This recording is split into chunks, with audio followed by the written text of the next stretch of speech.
जगन्नाथ दर्शक बंधु धर्मज्ञान TV YouTube channel परिवार को आपण मान को स्वागत।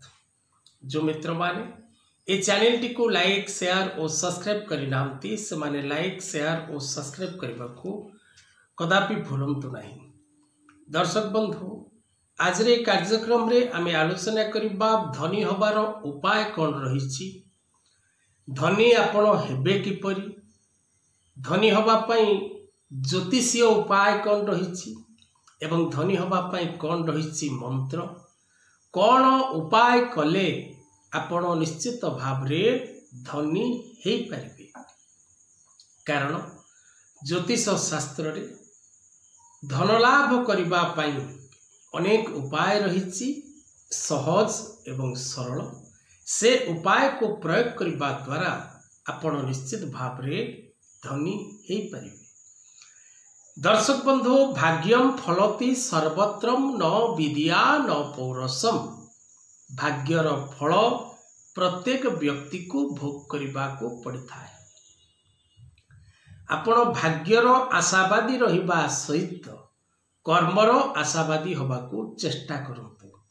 कारण कर्म द्वारा गोटे असजड़ा भाग्य को मध्य परिवर्तन करिवार अधिकार रही। जदि आपण कर्म करती तेबे निश्चित भाव रे आपण निजर प्रारब्ध को परिवर्तन करी नुआ इतिहास रचि परिबे। तेणु अनेक व्यक्ति धनजनित समस्या रे अछंती। व्यवसाय क्षेत्र रे हो, दारिद्रतार सीमा तले हो, बा कोनोसी प्रकार ऋण बोझरे हो, बा पारिवारिक परिस्थिति को आधार करी व्यक्ति दारिद्रता मध्यरे रहिता। तेणु जदि आपण दारिद्रता भोग करुचंती, धनी हवा पाई प्रयास करुचंती, कारण धनर आवश्यकता समस्त जीवन रे रही। धनर आवश्यकता सबु समय रे रही। तेणु आपण धन हेले सिना धनी हेबे। तेणु धन प्राप्ति करिबा पाई कौन रही ज्योतिषीय सहज एवं सरल उपाय आजिर कार्यक्रम रे आमे आलोचना करिबा। विश्वास सहित श्रद्धार सहित उपाय करंतु, सफलता आपणक निकट को निश्चित आसीबो। तेबे दर्शक बंधु जदि आपण हमरे चैनल टी को लाइक शेयर और सब्सक्राइब करि नांती लाइक करंतु, शेयर करंतु एवं सब्सक्राइब मध्य करंतु। जो मित्र माने मुक्तेश्वर ज्योतिर्गवेषणा केंद्र परिवार सहित जोड़ी होबा को चाहछंती, धर्मज्ञान टीवी माध्यम रे से माने तले दे जेथिबा नंबर रे जोगाजोग करंतु।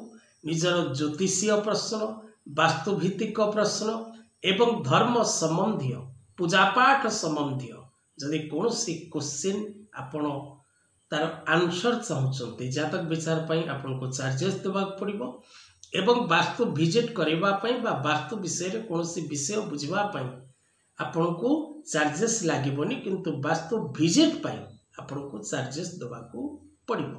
जदि आपण को वास्तु आम द्वारा आपण देखैबा को चाहछंती बा नुआ डिजाइन टे नबा को चाहछंती बा घर भागपत्र टे चाहछंती, तेबे आपण को पारिश्रमिक देबा को पड़िबो। जदि आपण कोनोसी रुद्राक्ष, कोनोसी यंत्र, कोनोसी कवच बा कोनोसी प्रकार रत्न व्यवहार पाई परामर्श नबा को चाहती, ताहा कोनोसी प्रकार चार्जेस नहीं। सेति पाई आपण आम सहित आलोचना करि परिबे बा आपण को रत्न धारण करछंती जहा आपण को पाई सुइटेबल नै से विषय रे आपण आलोचना करि परिबे। तबे आसंत दर्शक बंधु जानिबा जे धनी होबा पाई कोन रहिछि सहज एवं सरल उपाय।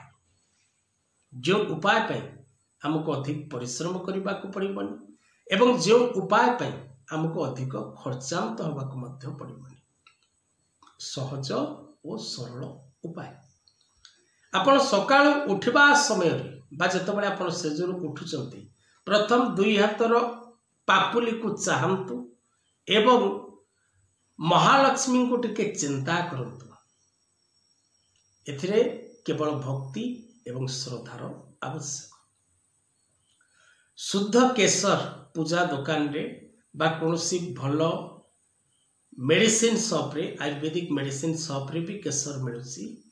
तेणु आपण शुद्ध केसर को निज पार्टी रे रखी जदि आपण कौनसी यात्रा करती तेबे आपण को से यात्रा रे सफलता मिलता है एवं धन लाभर आशा मध्य रही है। मंगलवार दिन आपण विशेष करी कौनसी लोक ठारू किछि ऋण जीवन रे करंतु नाही बा ऋण संबंधी आलोचना आपण मंगलवार का सहित करंतुनी। ऋण सुझिबा पई मंगलवार एवं बुधवार चेष्टा करंतु। कौनसी लक्ष्मी मंदिर किंबा कौनसी अन्नपूर्णा मंदिर को आपण जानतु। से मंदिर पूजारी ठारू पूजारे व्यवहार होउथिबा अरुआ चाउल किछि आणंतु। ताकू गोटे लाल कपड़ा रे गुड़े आपण निज धन बाक्स रे रखंतु। मुग डाली खाद्य रे व्यवहार करंतु एवं निज शक्ति और सामर्थ्य अनुसार आपण मुग गोटा मुग हो बा डाली मुग दान करने को ब्राह्मण मान को चेष्टा करंतु। शनिवार दिन आपण निज सक्षम अनुसार कौनसी व्यक्ति को किसी खाद्य दान करने को चेष्टा करंतु। गोटे व्यक्ति हो खाद्य दान करने को चेष्टा करंतु। नित्य कनकधारा स्तोत्र पाठ करंतु नचेत श्री सूक्त पाठ करने को भूलंतु नहीं। ए 7टी उपाय भक्तिर सह श्रद्धार सह करंतु। निश्चित भाव रे भगवती माँ जगज्जननी अन्नपूर्णांकर शुभ आशीर्वाद द्वारा आपण धनी हेबे एथिरे संदेह नहीं। धन लाभ हबो एथिरे संदेह नहीं। आज कथा वस्तु को एठी रखिबा।